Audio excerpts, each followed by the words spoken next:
Pakistan's army chief says 26 people have been killed and 5 Indian planes have been shot down. India says that Pakistani fire has killed 15 people in the area of Kashmir it controls. Let's talk to someone who knows much more about this than most of us, let's face it, Dr. Chietigj Bajpaee, who is Senior Research Fellow for South Asia and the Asia-Pacific Programme at Chatham House. Dr. Bajpaee, good afternoon. This is obviously a very, very serious series of incidents between two nuclear-armed powers. Just how serious, how terrible could this get, do you think? Good afternoon. Yes, I mean, it is clearly a serious and a precarious situation. I think India is trying to control the escalation ladder. It has referred to its actions as precision strike operations. It's noted that it's targeted terrorist camps and facilities, not Pakistani military facilities. Its statements have noted that its actions have been focused, measured, and non-escalatory in nature.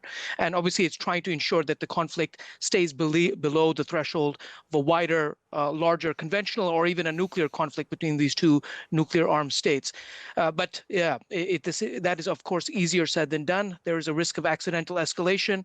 There's limited external pressure on either parties, and both sides have developed a more assertive military posture in recent years. Now, you say limited influence from the outside world. Why so?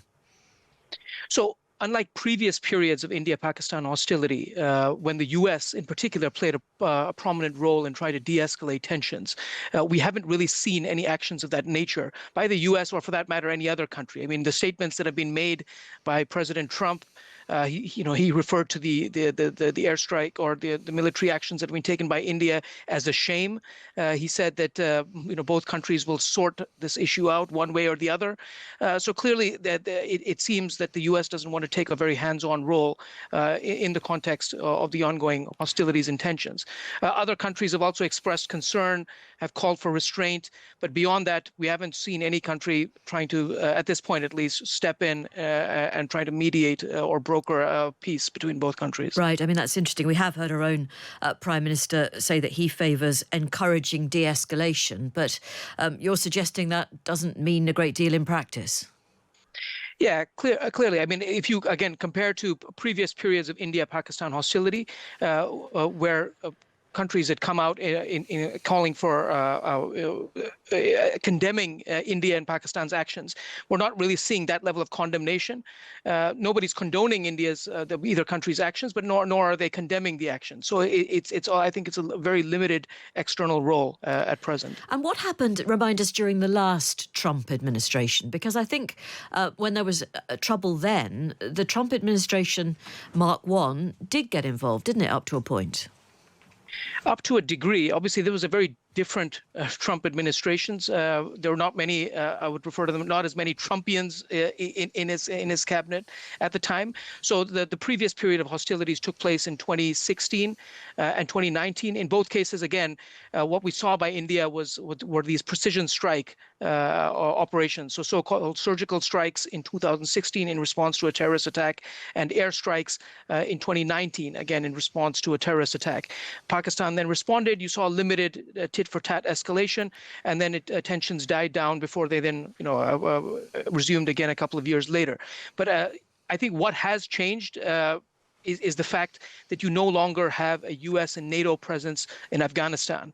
The US and NATO withdrawal from Afghanistan in 2021 has reduced or diminished the importance of Pakistan, but also South Asia more broadly for the United States. There's a limited stake for countries in the US, for the US or other countries in the West to try and de-escalate tensions. They have a limited direct stake in trying to do so. So, I mean, forgive me, I don't want to put words into your mouth, but you seem to be suggesting that the rest of the world is slightly shrugging its shoulders and saying and thinking, oh, let's just leave them to it. They're always doing this.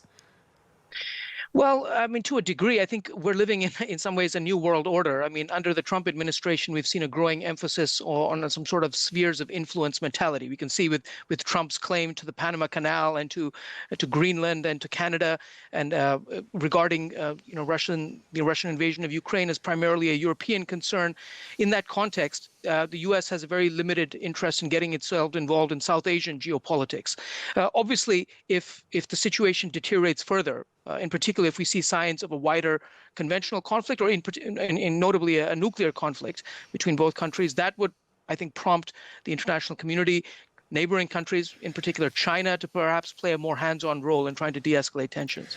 Let's just go back to the very start of this. We know that India blames Pakistan for that attack in Indian-controlled Kashmir. What did the Pakistani government say about that? So they have, denied any involvement or any complicity in the attacks. What we know so far is that a group calling itself the Resistance Front had initially claimed responsibility. They then retracted that claim, but they had initially claimed responsibility for the attack. This is a group which is a proxy for another Pakistan-based terrorist organization, Lashkar-e-Taiba, and that organization is in some ways can be seen as a proxy for the Pakistani military and intelligence establishment. There are also reports that at least two of the perpetrators of the terrorist attacks on the 22nd of April are Pakistani nationals.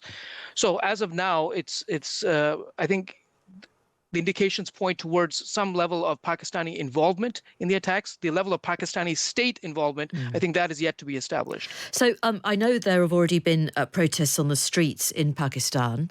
Doesn't that heap pressure on the Pakistan government and military to respond in some way? Do you think that's likely in the near future?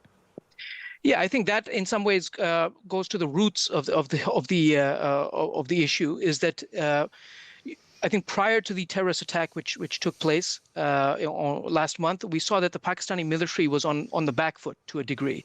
There had been a string of terrorist attacks within Pakistan.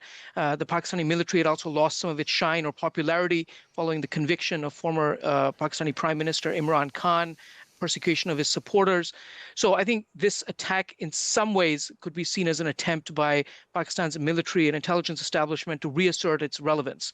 We saw a speech that was made by the Pakistani army chief, Asim Munir, shortly before or a week before the terrorist attack, where he referred to Kashmir as Pakistan's jugular vein. So I think in that context, there is a great deal of pressure, not only on Pakistan, but on India to have a robust response to both the terrorist attack and then the response to India's retaliatory action. But if Pakistan does retaliate, I don't want to be too simplistic, but might that then draw a line under it and both sides might decide that there's been enough bloodshed, points have been made, we can now stop? I think that is the hope that we see basically what happened during previous periods of tension in 2016 and 2019. As I said, I mean, the situation is precarious. It's unpredictable. There's a very real possibility or probability of an accidental escalation. And as I said, I think there's limited external pressure at the same time, and at the same time you have a more assertive posture being taken by both governments. So India under the current government led by Prime Minister Narendra Modi, and Pakistan under the current army chief, Asim Munir. Yes, I mean, you paint a rather worrying picture, frankly. I mean, you said that China might be tempted to get involved. To be really blunt about it, whose side would China be on? Well, officially, China's position has been that, taken I guess, a neutral position. But the reality is that, China has leaned in favor of Pakistan. It is referred to it as its ironclad friend, as an all-weather strategic partner. And when one takes a step back and looks at the broader context, over 80% of Pakistan's arms imports have come from China over the last 5 years. In the past, China has also blocked efforts by India to designate Pakistan-based terrorists as at the United Nations. And China actually also has a claim to the Kashmir dispute through its territory that is disputed with India over eastern Ladakh and Aksai Chin. And Pakistan actually handed over a piece of territory to China in Kashmir in 1963. So in reality, China's position is far from neutral. Really interesting. Thank you very much indeed for your time this afternoon. Dr. Chietigj Bajpaee, who is a Senior Research Fellow for South Asia and the Asia Pacific Programme at Chatham House.